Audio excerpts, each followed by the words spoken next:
16 y vamos a leer ahí la palabra de Dios, Amén. Mientras usted está buscando la palabra del Señor, Mateo 16, tengo aquí la cartulina chiquita, pero ya está la más grande.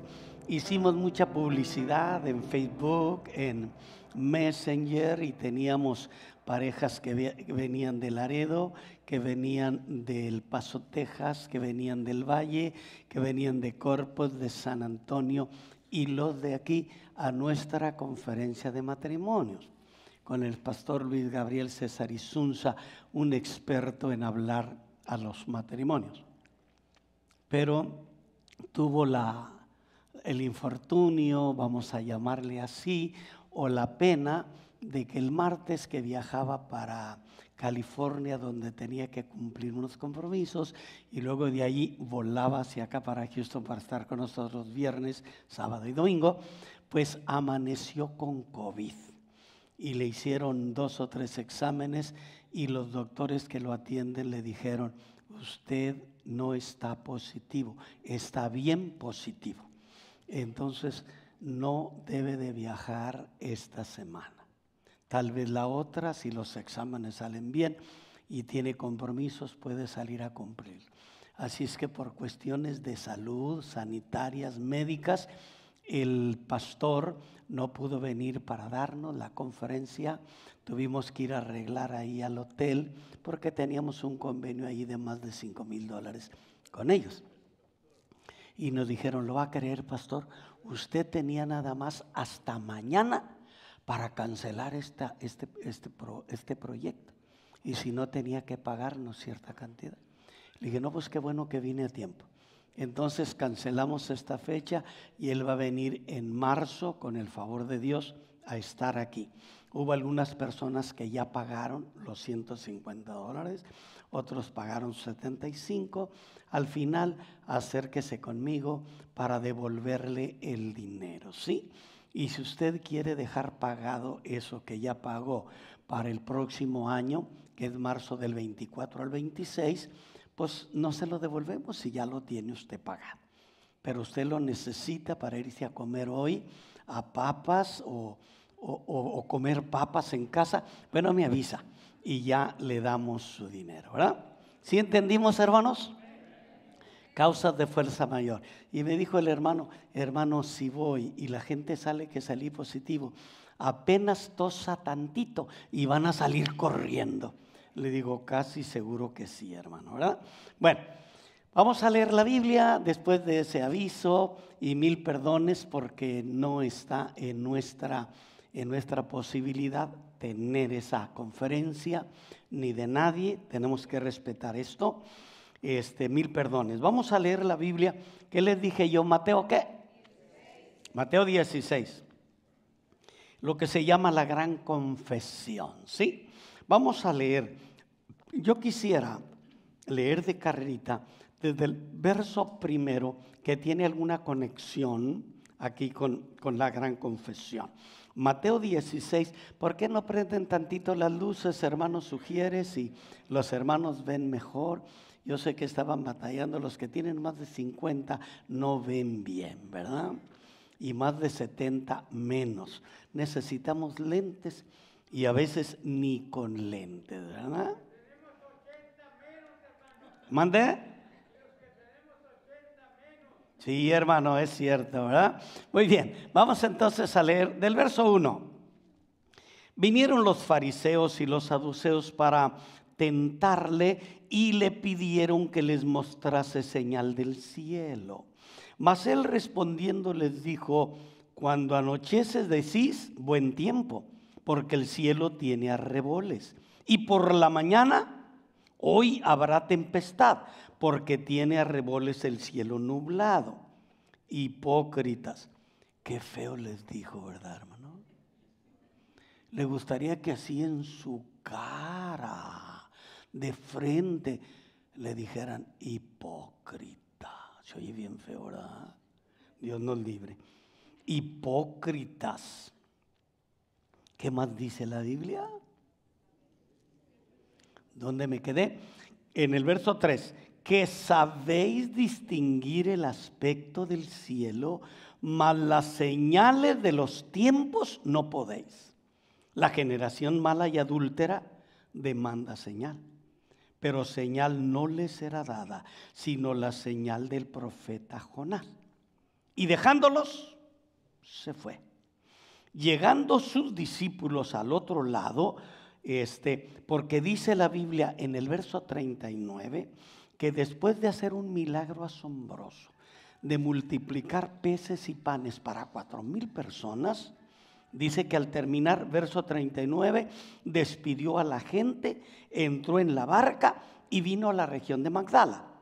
Y ahora dice el verso 5, llegando los discípulos al otro lado, y está hablando del mar de Galilea, al otro lado, olvidaron traer pan.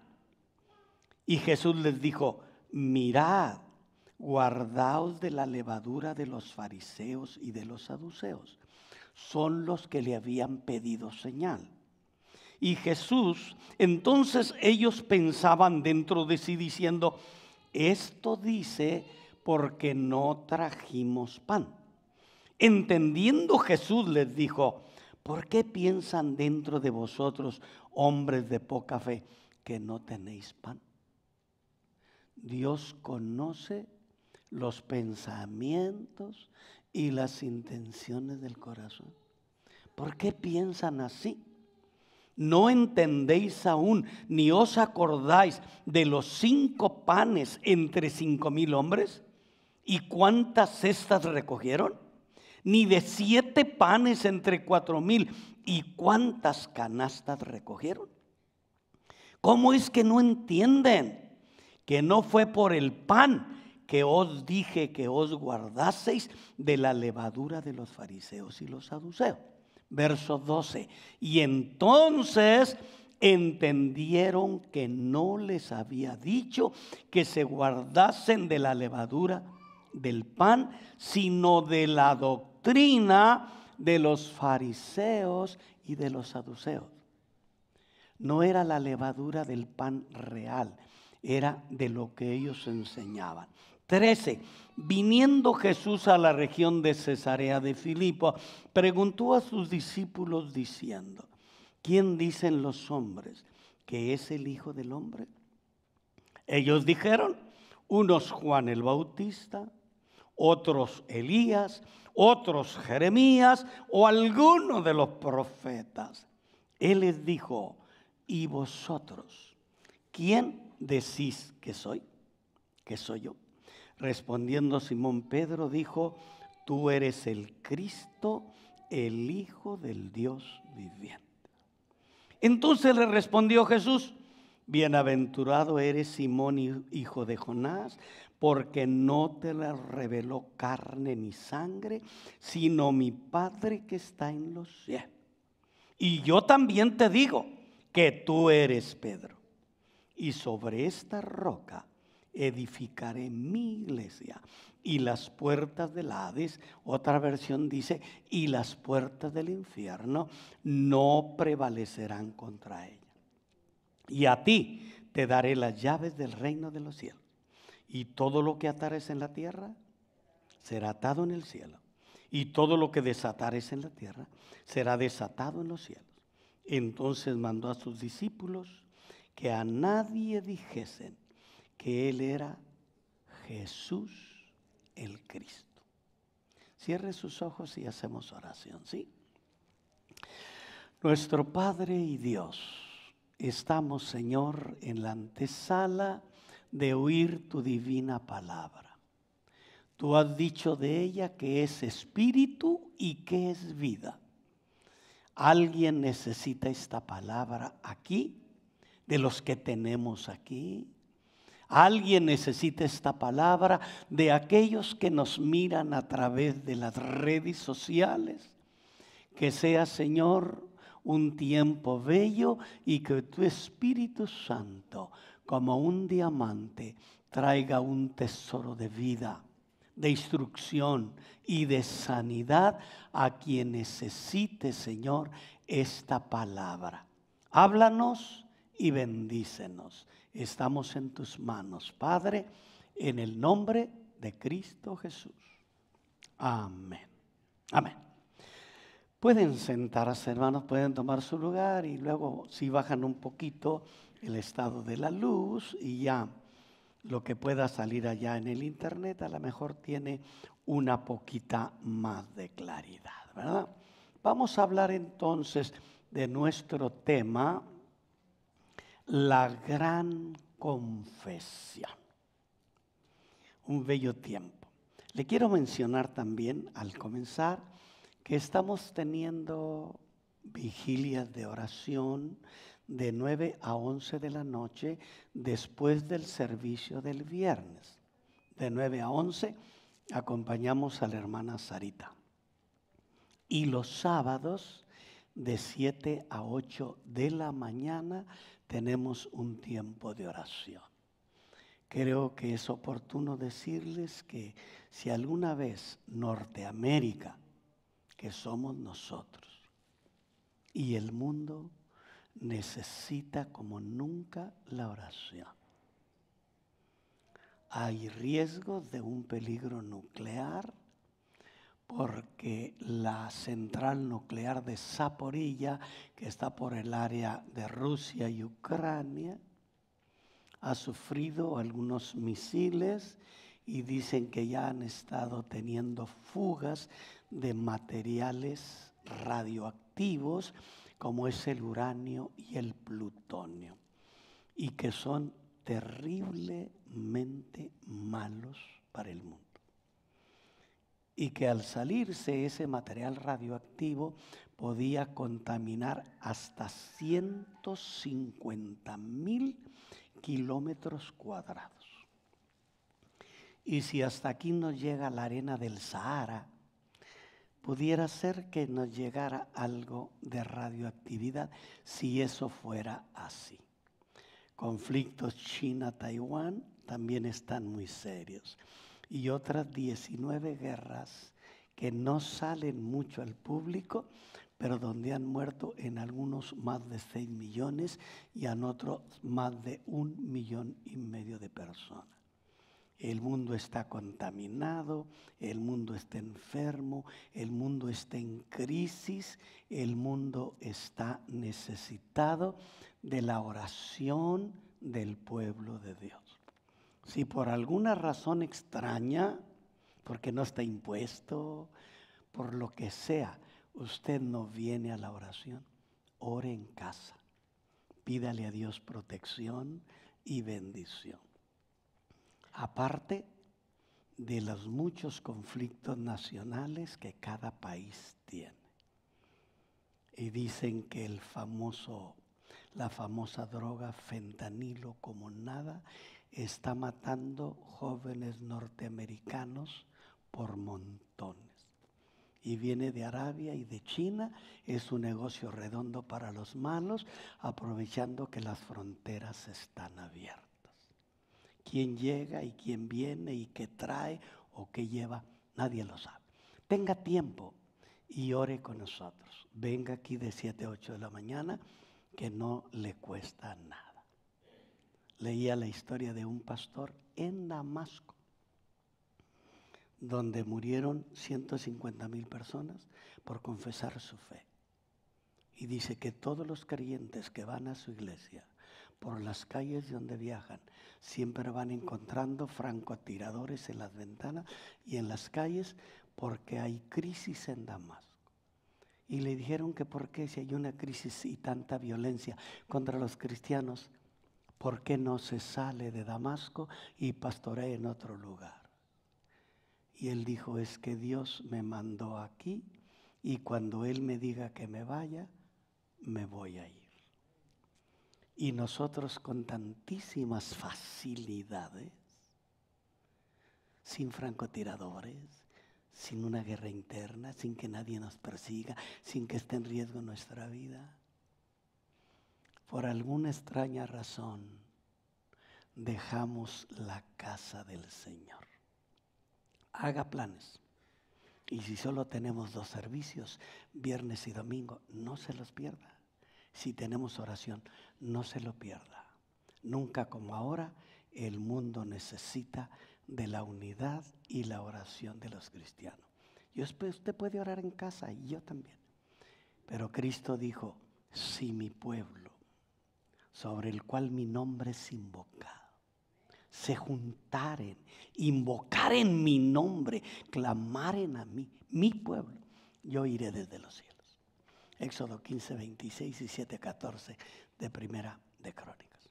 Déjeme entonces, hermano, entrar en esta historia después de ese aviso tan largo. La gran confesión, no sé si hubo algo aquí. No me gusta mucho voltearme así porque se me ve donde me falta pelo, ¿verdad? Voy siguiendo a Pedro por acá, yo creo, no sé quién es este que está acá. Y algunos de ustedes también, los que se rieron, ¿eh? Si usted sabe de un producto mágico, dígame. Yo me echo todo lo que me digan, menos el material de las vacas. Ese no. Porque dicen que los pasteles de vaca calientititos aquí sale el pelo, yo no lo creo. Y dicen que los pasteles son de chocolate, tampoco los quiero. Bueno, la gran confesión. Vamos a hablar de esto. Mientras la lección clave de este capítulo es la confesión de Pedro, debemos considerar parte de este capítulo, por eso leímos algo de él.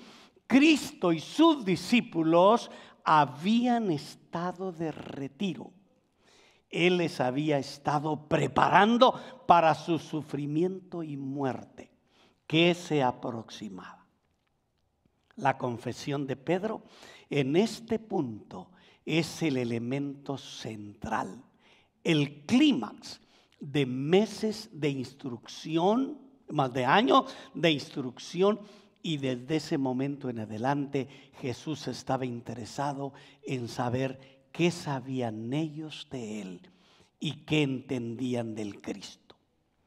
Y entonces les enseñó abiertamente sobre su futuro, sobre su crucifixión, y que ellos se iban a encaminar lentamente a Jerusalén, donde Jesús moriría. Encontramos primero, hermano, un conflicto. Los primeros versos hablan de un conflicto que Jesús enfrentaba constantemente. Venían los enemigos de Jesús para tentarlo. Creo que algunos, no sé si algunos niños van a salir o algunos jóvenes, veo algunos saliendo, deben tener clase, yo creo, ¿verdad? Bueno, y si no, deben de estar aquí. Cristo es tentado por sus enemigos, y lo leemos del verso 1 al verso 4. Y nos damos, hermanos, como los fariseos y saduceos, que eran enemigos, unos de ellos, los fariseos, creían en la resurrección, los saduceos no creían en la resurrección. Alguna vez Pablo fue sorprendido por un grupo de judíos que querían destruirlo, matarlo, porque decían que estaba haciéndole mucho daño al judaísmo, porque siendo él del judaísmo, siendo un rabino y un fariseo estricto, ahora andaba predicando al Cristo de Nazaret. Y cuando estaban por aprenderlo y tal vez entre todos hacerlo pedazos o matarlo, llegó un tribuno al que le avisaron: hay un motín allá, creo que quieren matar al apóstol Pablo. Y el tribuno con unos hombres fue corriendo y encontró a aquella gente y le dijo: ¿Qué pasa? Y Pablo le dijo: señor tribuno, estos hombres quieren hacerme daño. Él vio a toda la congregación y vio que había fariseos y que había saduceos, que estos creían en la resurrección y estos no. Y como era muy analítico y de una mente muy alerta, dijo: tribuno, es que por la resurrección de Cristo, que yo creo, estos me quieren hacer daño. Y entonces los fariseos vieron a los saduceos y los saduceos a los fariseos, y entre ellos comenzaron a discutir, y el tribuno agarró quitado de la pena a Pablo y se lo llevó a la cárcel. Mi hermano, Eran crisis serias. Estos religiosos eran de verdad muy serios. Esta gente que quiso matar a Pablo hicieron un juramento de no comer hasta que lo mataran. Hasta que lo matemos, vamos a comer. Ayunar para matar, hermano. ¿Qué clase de ayuno tan extraño? Y dice la Biblia que en una junta que tuvieron, un sobrino de Pablo oyó que ellos sabían que el tribuno iba a sacar a Pablo en cierta hora de la noche para llevarlo a otra prisión. Hicieron planes para estarlo esperando en cierta parte del camino y matarlo. Y el sobrino fue y pidió permiso, habló con su tío Pablo y le dijo: tío, hay un grupo que están juramentados a no comer hasta que te maten. Han dicho que te van a sacar a tal hora de la madrugada, digamos 3 de la mañana, y te van a esperar en cierta parte del camino porque ahí te van a matar. Y Pablo le dijo a su sobrino: esto que me has dicho completito, ve y díselo al tribuno. Mira, allá él está allá, tócale la puerta y dile todo esto. Y aquel sobrino fue y le dijo al tribuno toda esta historia, y el tribuno mandó traer más soldados, una guarnición más mayor, y si los iba a sacar a las 3 de la mañana, decidió sacarlo más temprano, a las 11 o 12 de la noche, y Pablo llegó sano y salvo donde lo llevaban. Pero estos eran enemigos irreconciliables. Se acercaron a Jesús y le pidieron una señal. Ellos dicen que le pidieron que les mostrase una señal del cielo. Estaban estos desacreditando los milagros de Jesús, los cuales ellos consideraban señales en la tierra. Y tal vez querían fuego del cielo como lo hizo Elías, o pan del cielo como lo hizo Moisés. Y eso describía la posición espiritual de esta gente. Jesús entonces, airado y molesto, los regañó y les dijo: ustedes pueden conocer y discernir sobre el clima, sobre lo físico, sobre lo terrenal, pero desconocen lo espiritual. Y a veces sabemos más de ciencia y de matemáticas, de trigonometría, de geografía, de astronomía, de las crisis del mundo, que del poder maravilloso de Jesús que sana y salva. Marcos nos acaba de dar un testimonio de que Cristo es real y la oración vale la pena y que Dios la contesta siempre. Eran perversos, hermano, porque tentaban a Dios. Y eran adúlteros los fariseos y los religiosos saduceos, porque habían olvidado al Dios verdadero y lo habían cambiado por su religión vacía. Cristo les señaló su muerte y su resurrección y su ministerio, describiéndoles la única señal que ellos podían entender, que era la señal de Jonás. Y Cristo algún día dijo: y así como Jonás estuvo en el vientre del gran pez 3 días y 3 noches, así el Hijo del Hombre estará en la tierra. Y luego resucitaría poderoso, victorioso y glorioso. La segunda cosa interesante es la confusión. Había cierta confusión en los discípulos y lo leemos nosotros del 6 al 12. Los discípulos estaban, al parecer, más preocupados por las cosas físicas y materiales que por las espirituales. Porque mientras Cristo estaba considerando el triste estado de los fariseos y de los saduceos, los discípulos se irritaron porque pensaban que Jesús les estaba hablando del pan que ellos olvidaron traer en el último milagro de los 4,000 que comieron con 7 panes.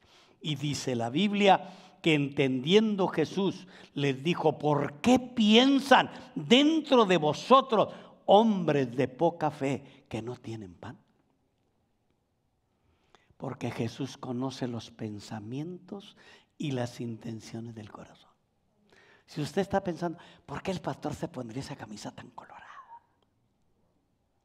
¿Con qué combina? Bueno, el Señor sabe lo que está pensando. Y yo digo, ¿por qué el hermano no lavaría ese carro? Pues hoy es domingo, día del Señor. El Señor sabe lo que estoy pensando. Él conoce los pensamientos y las intenciones del corazón. Ellos estaban pensando así, dijeron, ¿nos está diciendo esto? Porque Él les dijo, cuidado con los fariseos y los saduceos. Cuídense de la levadura de ellos. Dijo, lo está diciendo porque se nos olvidó traer pan. No trajimos pan. Y estaban en una región a la que le describo enseguida, bastante lejos de las comunidades donde pudiera haber pan. Cristo estaba considerando el triste estado de los fariseos y los discípulos se irritaron, se enojaron, entre ellos se molestaron diciendo, yo creo que lo dice porque nosotros se nos olvidó traer pan. Y entonces Cristo les dijo categóricamente, no entendéis aún, ni os acordáis de los 5 panes entre 5,000 hombres. ¿Y cuántas cestas recogieron? Ni de los 7 panes entre 4,000. ¿Y cuántas canastas recogieron? ¿Por qué no entendéis que no fue por el pan que os dije que os guardaseis de la levadura de los fariseos? ¿Por qué no entienden? ¿Por qué no comprenden? La levadura de los fariseos y de los saduceos era la doctrina y la enseñanza enfermiza con que contaminaban el corazón, la mente y la vida de la gente, enseñándoles esos rituales muertos y vacíos, porque había llegado el nuevo tiempo, había llegado el nuevo pacto y Cristo venía para decirle, al que el Hijo os libertare, será verdaderamente libre. El que cree en el Hijo tiene vida eterna y no vendrá condenación, mas pasó de muerte a vida. La historia antigua ha quedado atrás y ahora hay un nuevo tiempo. Yo soy el camino y la verdad y la vida y nadie va al Padre si no es por mí. Dale un aplauso al Señor y hónrelo.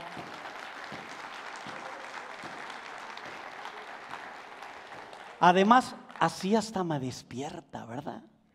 Yo tenía un pastor que un día me dijo, ¿usted no les pasa que a veces le dicen a los hermanos en algún estudio bíblico, hermano, ¿dónde me quedé?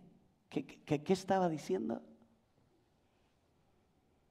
Y dice, los hermanos me dicen, y yo no les pregunto dónde me quedé, es que estaba durmiéndome mientras predicaba. Bueno, si yo le pregunto dónde me quedé, no se duerma, por favor. Aquí tenemos, hermanos, un relato interesante de otro de los retiros de Jesús. Se acercaba el fin y necesitaba todo el tiempo que él pudiera tener para estar a solas con los 12 discípulos, con aquellos guerreros valientes que tenían que trastornar el mundo. Tenía tantas cosas que decirles y tantas cosas que enseñarles, que aunque había muchas cosas que ellos no podían todavía llevar, ni tolerar, ni comprender, el Señor en este retiro en Cesarea de Filipo estaba muy interesado en despertarlos a una verdad gloriosa. Lo llevó, dice la Biblia, viniendo Jesús a la región, dice el verso 13, de Cesarea de Filipo, preguntó a los discípulos y les dijo, ¿quién dicen los hombres que es el Hijo del Hombre? Mi hermano, Cesarea de Filipos, y yo he estado ahí. Cesarea de Filipos se encuentra a unos 46 kilómetros al nordeste del mar de Galilea. Y Cesarea de Filipos estaba fuera del territorio donde gobernaba Herodes Antipas, que era gobernador de Galilea, y estaba dentro de la región que pertenecía a otro gobernante que se llamaba Felipe el Tetrarca. Y en esa región de Cesarea de Filipo, la parte de la población más grande no era judía. Y Jesús pensaba y sabía que ahí donde no había tantos judíos, no lo buscarían, no se amotinarían para decirle quién eres, qué haces, por qué haces, o haz esto, o haz lo otro, sáname, o cámbiame, o alguna cosa. Jesús sabía que en aquella área apartada él podía estar tranquilo y enseñar a los 12 las verdades más revolucionarias y más cambiantes de su vida. Enfrentar a Jesús en ese momento con la población judía sería un problema muy serio y delicado. El tiempo que le restaba era poco, sus días en la carne estaban contados. El problema era, había alguien que podía entenderlo. Había alguien que sabía, me queda poco tiempo, 1 año y medio, 1 año, 9 meses, 11 meses. ¿Habrá alguien que pueda entender este asunto tan serio y delicado? Su tiempo estaba llegando a su fin y él estaba interesado en saber si aquellos revolucionarios, aquellos soldados que él estaba forjando para trastornar el mundo y llevar la palabra poderosa del evangelio, lo entendían. Si había alguien que había reconocido su realidad. Había alguien que una vez que él se hubiera ido, que él estuviera a la diestra del Padre, continuaría su obra y trabajaría por su reino. Y no cabe duda, hermano, de que se trataba de un problema crucial. Para entenderlo en toda crudeza, afectaba la supervivencia misma de la fe cristiana. Si no había nadie que hubiera comprendido esta verdad, que Jesús era el Salvador del mundo, que Jesús era el enviado de Dios, que Jesús era el camino, verdad y vida, que Jesús era todo lo que el mundo necesitaba para escapar de la condenación, si no hubiera alguien que hubiera entendido aquello, el mundo no estaría salvo y su obra se perdería para siempre. De manera que Jesús se propuso poner a prueba los discípulos y preguntarle a estos seguidores: ¿y para ustedes quién soy? ¿Y ustedes qué piensan de mí? ¿Y para ustedes qué represento? Primero les dijo, ¿qué dice la gente? Señor, dicen que eres Juan el Bautista, o que eres Elías. Otros dicen que eres Jeremías, otros dicen que es alguno de los profetas. Pero para ustedes, ¿quién soy yo? En este lugar, hermano, en Cesarea de Filipos, es un área muy bonita, muy montés, muy singular, y tiene algunas particularidades que yo le detallo enseguida. El lugar donde Jesús hizo esta pregunta tiene mucho interés, y puede ser que pocas zonas de Palestina susciten asociaciones religiosas como Cesarea de Filipos. El territorio estaba cubierto de templos al antiguo culto de Baal sirio. Un historiador comenta que había no menos de 14 templos en las proximidades de Cesarea de Filipos. Se trataba de un territorio cuyo aire y atmósfera exhalaba el aliento de la antigua religión caldea. Era un lugar a la sombra de los dioses de la antigüedad. Los dioses sirios no eran los únicos venerados en el lugar de Cesarea de Filipos. Filipos se elevaba como un gran cerro en el que había una caverna muy profunda. Y se decía que en esa caverna había nacido pan. Y no es pan de comer. Si tiene hambre, lo siento. Había nacido pan, el gran Dios de la naturaleza. Cesarea de Filipos estaba tan identificada con ese Dios y su nombre original era Panías. y hasta ese momento actual recibe el nombre de Panías. Las leyendas de los dioses griegos se congregaban alrededor de Cesarea de Filipos. Además, se afirmaba que esa caverna era un lugar de donde surgían las aguas del Jordán.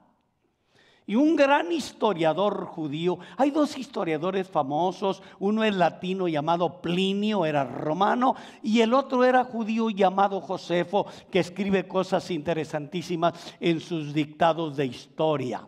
Y este señor dice, Josefo dice, se trata de una cueva muy espaciosa en la montaña, bajo la cual hay una gran calidad de tierra.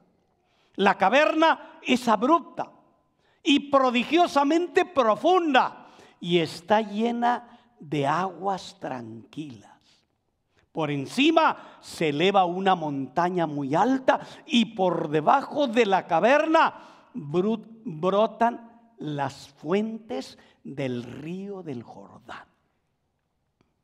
Y la mera idea de que este fuera el lugar donde surgió el río Jordán colmaría la historia, hermanos, de recuerdos inolvidables, y muchos judíos devotos respirarían ahí el aire de la antigua fe judía.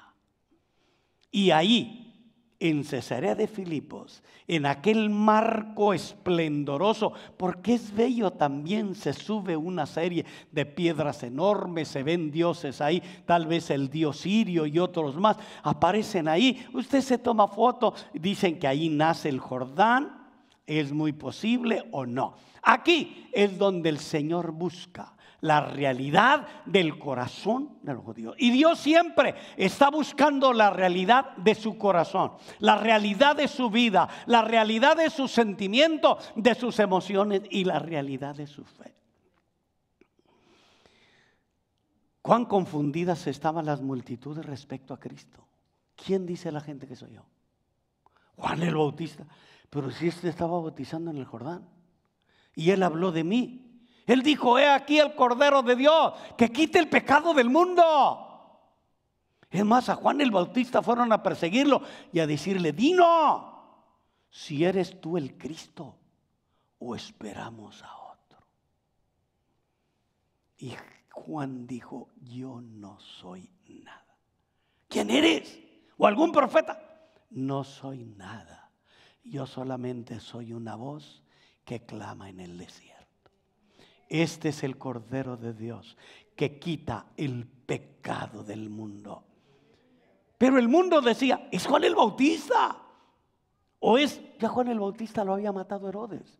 Lo había mandado encerrar a la prisión de Macaronte, que estaba allá cerquita en las montañas, cerquita del Mar Muerto. Se llamaba la prisión de Macaronte y ahí habían encerrado a Juan. Y después, en una fiesta lasciva y perversa, la hija de su mujer, Herodía, le bailó ahí, le hizo un striptease, ¿así está bien se dice? ¿Striptease? A Herodes, y Herodes quedó emocionado. Dijo, pídeme lo que quieras que te dé, hija. Hasta la mitad de mi reino te doy. Y ella, no sabiendo qué pedir, vino a consultar a su madre Herodías, que odiaba a Juan el Bautista, porque Juan el Bautista le decía a Herodes, no te es lícito tener Herodías por mujer, porque Herodías es la mujer de tu hermano. Y ella odiaba a Juan el Bautista. Y cuando vino la hija y le dijo a Herodías, mamá, dice que me da hasta la mitad de mi reino, ¿qué pido? Ni tarda ni perezosa le dijo, pídele en un plato la cabeza de Juan el Bautista. Sería fea, ¿verdad? Mi cabeza cortada en un plato. O la suya. Y si ya de por sí soy feo, ahora, la cabeza en un plato. Ya Juan el Bautista estaba muerto. Decían, ¿quién dice la gente? Pues dicen que eres Juan el Bautista. Otros dicen que eres Jeremías o algún otro de los profetas. Mi hermano, el mundo estaba muy lejos de entender quién era Jesús. Aunque cada vez que predicaba, Él decía, yo soy. ¿Eres el Cristo? ¿Quién eres? Yo soy el Cristo. Y alguna vez, al final del capítulo 9, quisieron matarlo, porque dijo, antes que Abraham fuese, yo soy. Él es eterno. Dijeron, mira, no tiene ni 50 años. Y dice que antes que Abraham fuese, Él es. Y dice que agarraron piedras para apedrearlo. Lea el capítulo 9, capítulo 8 y 9 de San Juan y descubre esa historia. Todos tenían piedras para apedrear a Jesús. Y como no había llegado el tiempo, Jesús se pasó en medio de ellos. Eso fue. Y hasta tuvo tiempo todavía bajando las escalinatas del templo en el atrio de las mujeres de detenerse para sanar a un ciego de nacimiento. Que le decían, ¿por qué está ciego? ¿Por qué nació ciego? ¿Quién pecó, en el vientre o sus padres antes de concebir? Y él dijo, ni él ni sus padres. Está así para que el nombre de Dios sea glorificado. Nuestros juicios son errados la mayoría de las cosas cuando se trata de Jesús. Y ellos estaban así. Jesucristo dijo, ningún hombre, en 1 Corintios 12:3, ningún hombre puede confesar a Cristo sin la revelación del Padre, sin el testimonio del Espíritu. Una confesión correcta respecto a Cristo es importante para nuestra salvación. ¿Quién es Cristo? Si yo digo fue un filósofo, fue un mentalista, fue un revolucionario, fue un gran maestro, fue un gran líder, pero no brinco el límite y digo, fue el Hijo de Dios, el Salvador del mundo, el que vino y murió por los pecados del mundo y está a la diestra del Padre. Cualquier cosa que diga no tiene sentido. Los versos, hermanos, 18 y 19 nos habla de alguna cosa de interés. Dice la Biblia que Jesús les dijo en el verso 15, ok, la gente dice eso. Isaías, Jeremías, Juan el Bautista. ¿Y ustedes quién dicen que soy yo? Verso 16, que es interesante.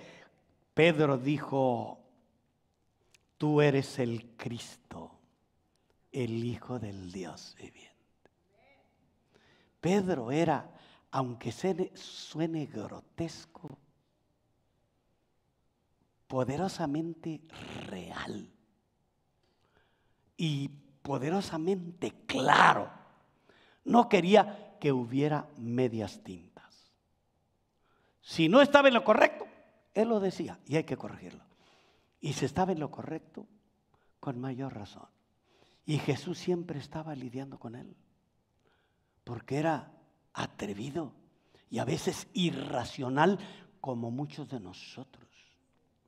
La Biblia dice que cuando Cristo habló de ir a la cruz, Pedro fue el primero que saltó. Le dijo, oye Señor, no se te ocurra, no dijo exactamente así en cubano, no se te ocurra esa bobería. Cristo habló de ir al... Y Pedro, no se te ocurra esa bobería. ¿Cómo que te vas? ¿Cómo que te van a matar? ¿Cómo que te van a matar? No. Que tal cosa no acontezca. Y el Señor se le quedó mirando a Pedro. Y también para imitarlo con la franqueza, le dijo, apártate de mí, Satanás, porque me eres afrenta. Porque no pones la mira en las cosas del cielo, sino en las de la tierra. ¿Será que algunos de nosotros nos parecemos a Pedro? No tiene que decir amén, pero a veces sucede. Tú eres el Cristo, el Hijo del Dios viviente. El verso 18 y 19 ha sido el campo de batalla de 20 siglos. Los romanistas basan en ellos el oficio del Papa y el poder de la Iglesia para dispensar la gracia. Y los protestantes, nosotros los creyentes, vemos en ellos algo completamente diferente. ¿Qué dice la Biblia de ello? Dice el verso 17, entonces le respondió a Jesús a Pedro, bienaventurado eres Simón, hijo de Jonás, Cuando dijo, tú eres el Cristo, el Hijo, dijo, no te reveló carne ni sangre, sino mi Padre que está en los cielos. Y luego le dijo, y yo también te digo, y estos dos versos son cruciales porque hay conflictos de 20 siglos. Dijo, y yo también te digo que tú eres Pedro, y sobre esta roca edificaré mi iglesia. Y las puertas del infierno o del Hades no prevalecerán contra ella. Y le dijo a Pedro, a ti te daré las llaves del reino de los cielos. Y todo lo que atares aquí en la tierra será atado en el cielo. Y todo lo que desatares en la tierra será desatado en los cielos. Entonces mandó a sus discípulos que a nadie le dijesen que él era Jesús el Cristo. ¿Qué dijo Jesús de sí mismo? La roca de los siglos, el fundamento de la iglesia. No Pedro, ni la iglesia católica, ni toda esa sarta de cosas que dicen ya por 20 siglos. El Señor Jesucristo dijo en Mateo 21, 42 al 44, ¿nunca leíste las escrituras? Que la piedra que desecharon los edificadores ha venido a ser cabeza del ángulo. Si usted lee esa palabra y la subraya, apréndasela de verdad, porque eso le va a sacar de muchos conflictos. El Señor ha dicho esto y es cosa maravillosa a vuestros ojos. Por tanto digo que el reino de Dios será quitado de vosotros y será dado a gente que produzca frutos de él. Y el que cayere sobre esta roca será quebrantado, y sobre quien ella cayere le desmenuzará. Jesús y no Pedro es la roca de los siglos. Jesús y no Pedro es la roca de salvación. Jesús y no Pedro es el camino y la verdad y la vida. 1 Pedro 2, 4 al 8 dice, acercaos a él, piedra viva, desechada ciertamente por los hombres, mas para Dios escogida y preciosa. Y el Señor Jesús y el apóstol Pedro dijo en Hechos capítulo 4, versículo 11 y 12, este Jesús, la piedra reprobada por vosotros los edificadores, la cual ha venido a ser cabeza del ángulo, en otro hay salvación, porque no hay otro nombre dado a los hombres, amor mío, en quien podamos ser salvos. Gracias, mi vida. Si te lo pones, se me hace que te vas a ver bien bonita. Hasta puedes predicar. Mi hermano, Hechos 4:12 habla de esa verdad. Este Jesús, piedra reprobada por vosotros los edificadores, la cual ha venido a ser cabeza del ángulo, y en ningún otro hay salvación. Es interesante, 1 Corintios 10:4 y luego Efesios 1:20 al 23, Pablo llama a Cristo la roca y lo llama cabeza de la iglesia. El original de estos versos, tú eres Pedro, y sobre esta roca. El original dice, tú eres Petros, y eso significa una roca pequeña, una roca de este tamaño, un pedazo de piedra que usted puede tirar con libertad. Petros, tú eres Petros. Y luego hablando de él, dice, pero sobre esta Petra, y Petra era una piedra descomunal, era una roca de cimentación, roca de esquina que se establecía como fundamento de las grandes construcciones de entonces. Tú eres Petros, una piedra del camino, pero sobre esta Petra edificaré mi iglesia, y las puertas del infierno no prevalecerán contra ella. No tenemos un cimiento movible, no tenemos arenas movedizas, no tenemos tierra arenosa como cimiento de la iglesia y de la salvación de los creyentes por 2000 años. Tenemos la roca de los siglos, Jesús, el Hijo de Dios, el Señor de señores, el Rey de reyes, y todo aquel que cayere sobre ella será quebrantado para reconocerlo como Señor, y aquel que no lo reconozca y que caiga sobre él lo desmenuzará. Dice otras cosas que debo de ir cerrando y terminando. Habla de las llaves. A ti te daré las llaves del reino de los cielos. Y todo mundo, en especial los católicos, dicen, ahí está, ahí está. La Iglesia Católica es la que tiene las llaves del cielo y solamente le abre la puerta de las bendiciones y de la prosperidad y de la gracia. Nadie más tiene esa autoridad. Lo más malo y perverso que se haya creído y pensado. Las llaves que se mencionan aquí se refieren a mayordomía, al trabajo y la administración de Pedro en el reino.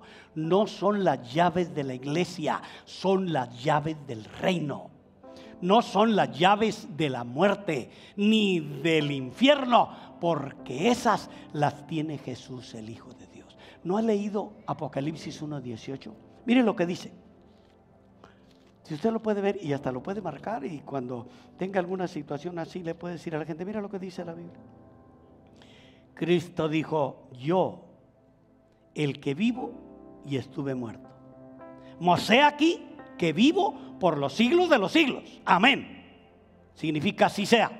Y tengo las llaves de la muerte y del Hades, de la muerte y del infierno. En la Biblia las llaves indican autoridad y mayordomía y administración, y Pedro usó esas llaves administrando bien la gracia de Dios y el favor de Dios para predicarle a la gente. En Hechos 2 usted lee esa historia cuando descendió el fuego de Dios el día de Pentecostés. Pedro abrió la puerta y bendijo a aquella gente con aquella palabra de fe y de esperanza, que se convirtieron 3,000 personas. Cuando se paró en el pórtico de Salomón y dice: ustedes están pensando que esta gente está borracha, pero no es hora de estar borracha. Esta gente estamos aquí porque se está cumpliendo la palabra del Señor. En los postreros días derramaré de mi espíritu sobre toda carne, y vuestros hijos y vuestras hijas profetizarán, y vuestros jóvenes soñarán sueños, y vuestros ancianos verán visiones, y de cierto os digo que sobre siervos y siervas derramaré de mi espíritu. Pedro estaba lleno de la unción y del poder del Espíritu Santo, y en aquel sermón poderoso donde abrió con las llaves abrió la puerta del evangelio a todos los que no habían conocido la realidad de Cristo, y se convirtieron 3,000. En otro sermón se convirtieron 5,000, y el evangelio comenzó a correr. Ahí se convirtieron 5,000 personas. Más tarde, el capítulo 8 de Hechos, dice la Biblia que Pedro fue allá a Samaria con los samaritanos, donde Felipe estaba trayendo un tremendo avivamiento para que la gente recibiera el Espíritu Santo y fueran confirmados en el evangelio, porque le había dado el Señor las llaves en ese tiempo. Y luego la abrió a los gentiles. Capítulo 10 del libro de los Hechos, cuando le mandaron decir un centurión romano que estaba en oración, y mientras oraba en su recámara, un ángel se paró delante de él y le dijo: manda a Jope, allá donde, junto al mar, a donde está Simón el curtidor, ahí está Pedro, mándalo traer para que él te predique el mensaje de esta vida.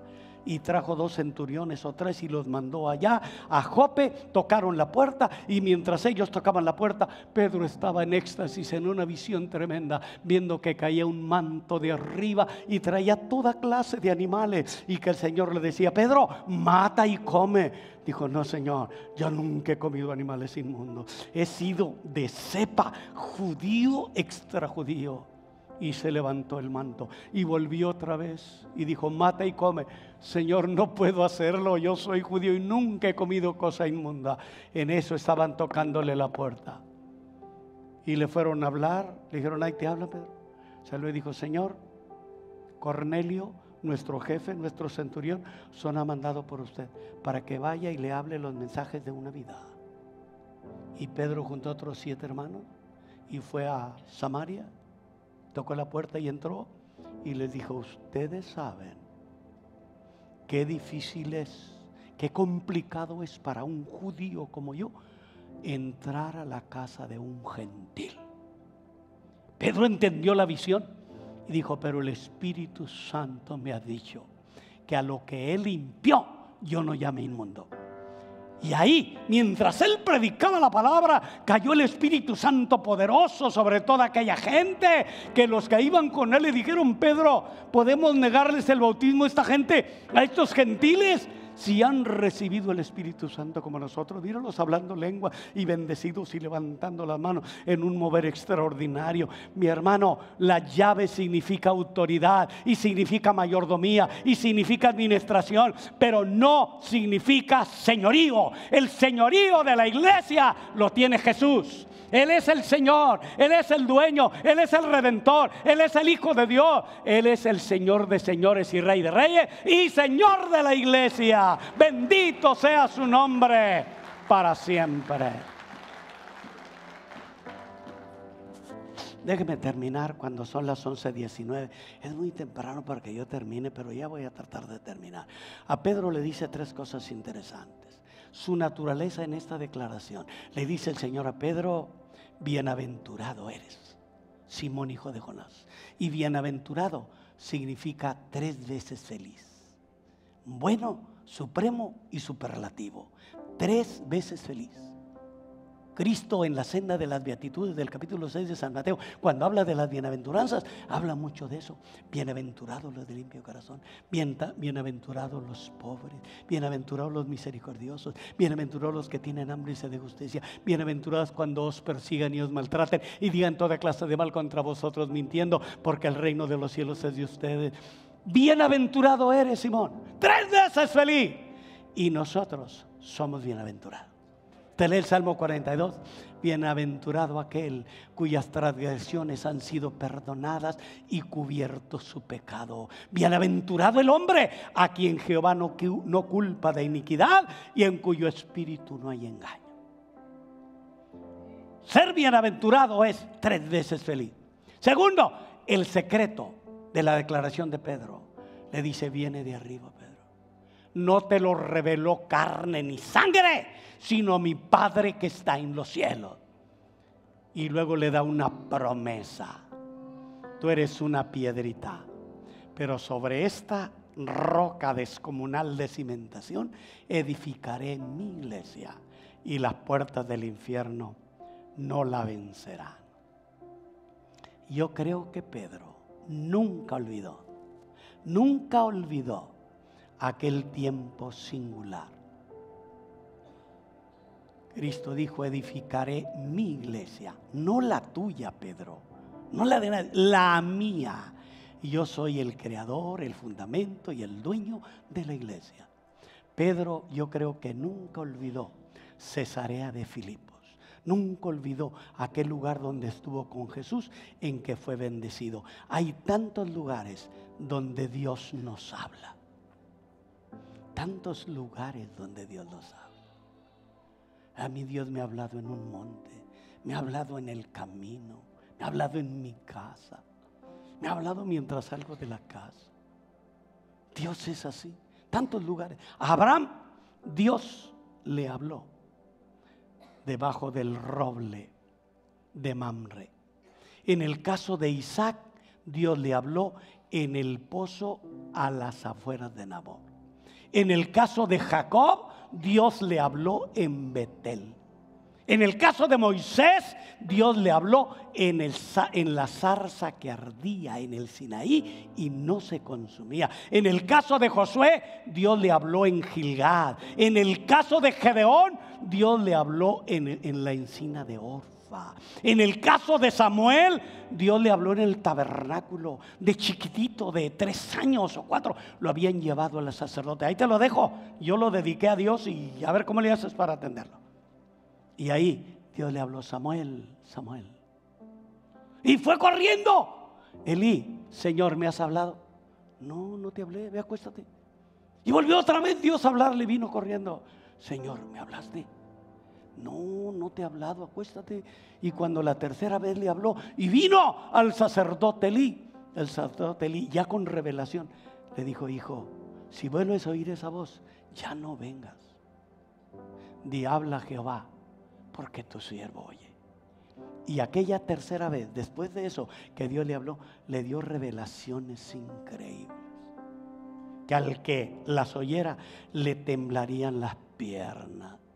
A David le habló en la cueva de Adulam, a Elías en el monte Carmelo, a Mardoqueo a la puerta de la ciudadela de Susa, a Daniel en la planta superior de su casa y en la ventana que daba a Jerusalén, porque 3 veces al día oraba por la tierra santa. En el caso de Jonás, ¿dónde le habló Dios?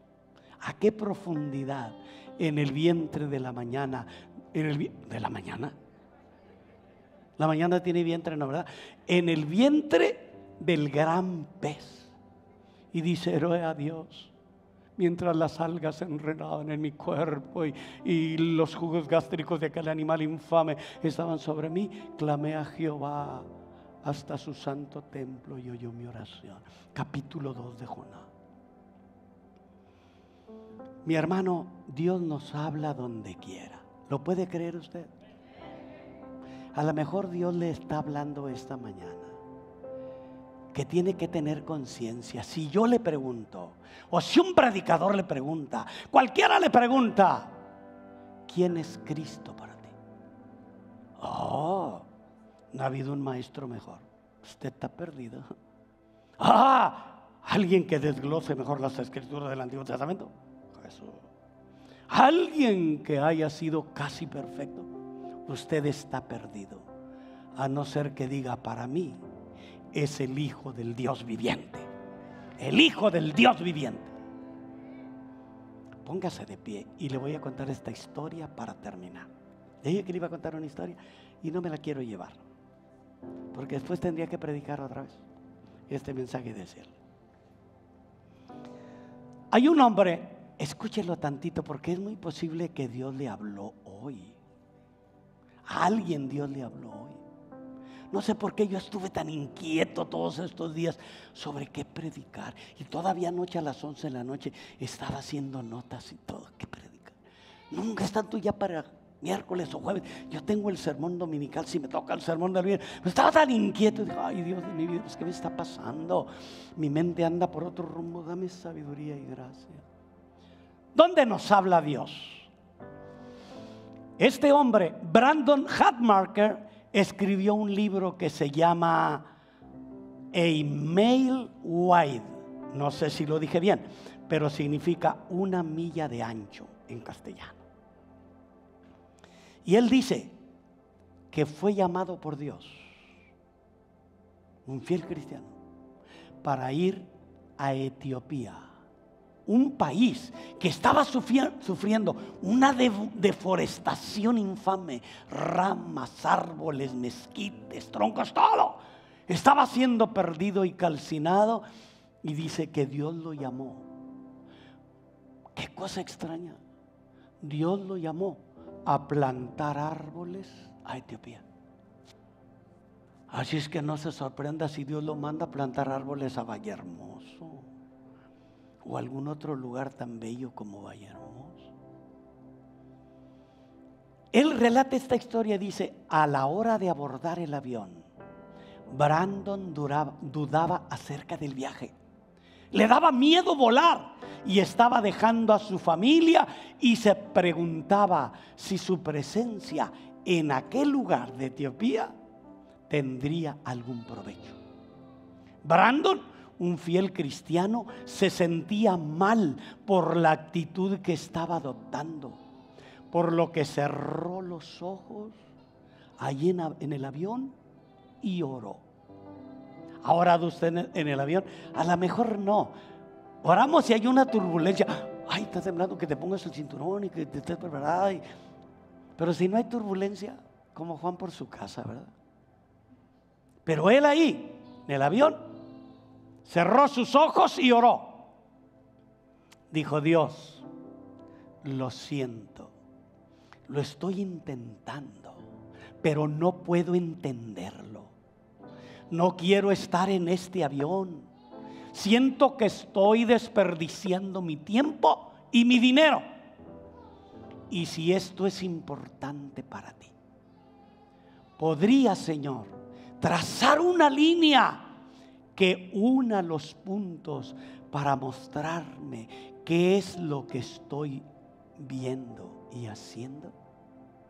Esa fue la oración sencilla. Y luego dijo: amén. Apenas Brandon abrió los ojos y el etíope de 30 años que estaba sentado a su lado le preguntó por qué iba a Etiopía. Y Brandon podía haberle respondido una cantidad de cosas. Voy a pasear, voy a conocer el pueblo, voy a ver las artesanías, cualquier cosa. Dice, pudo haberle dicho cualquier cosa, pero ahí estaba. Apenas abrió los ojos y le dijo, ¿por qué va a Etiopía? Brandon podía haberle dicho cualquier cantidad de cosas, desde un desarrollo comunitario hasta un ministerio, pero por alguna razón dijo simplemente, voy a plantar árboles.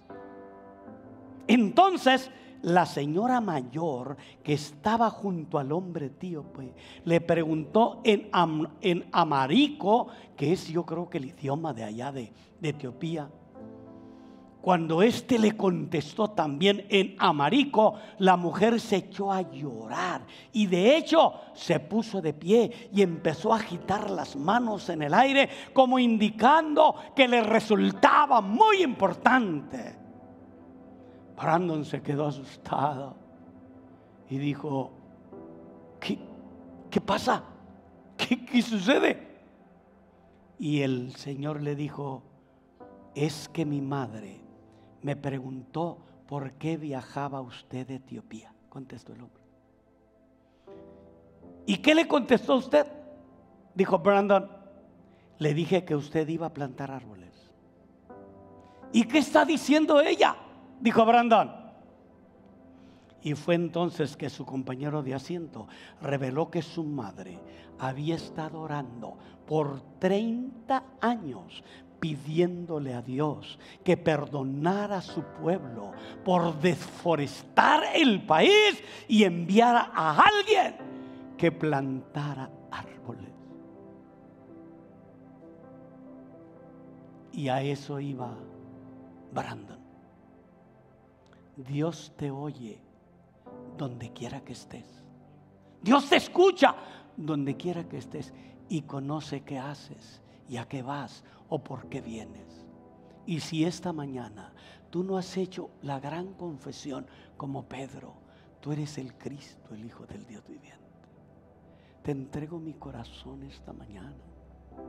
Te pido perdón por mis pecados. Quiero ser una persona nueva, distinta, singular. Dios te oye donde quiera que estés. Un taxista fue a dar la vuelta por otra calle donde él no transitaba y estaba un hombre parado y lo levantó y apenas se subió le dijo, Señor, ¿usted anda haciendo algo malo aquí?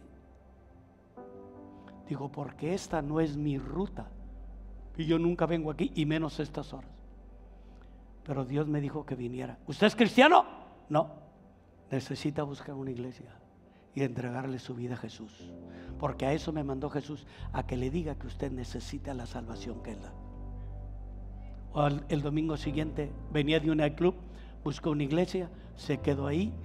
2 años después estaba en un viaje a África misionero y 2 años después el pastor lo tenía en el altar casándolo con una de las líderes más bellas de su iglesia, siendo un hombre convertido y salvo. Dios oye la oración de un taxista, la oración de un misionero y conoce la necesidad de cualquiera. Cierre sus ojos. Dios conoce su necesidad. Dios sabe quién es y qué hace y qué le pasa. Dele su corazón a Jesús si no lo ha hecho. Jesús hace muchos llamados, sí, para algunos. Aquí o por internet pudiera ser el último llamado. La puerta está abierta ahorita para que usted entre, le diga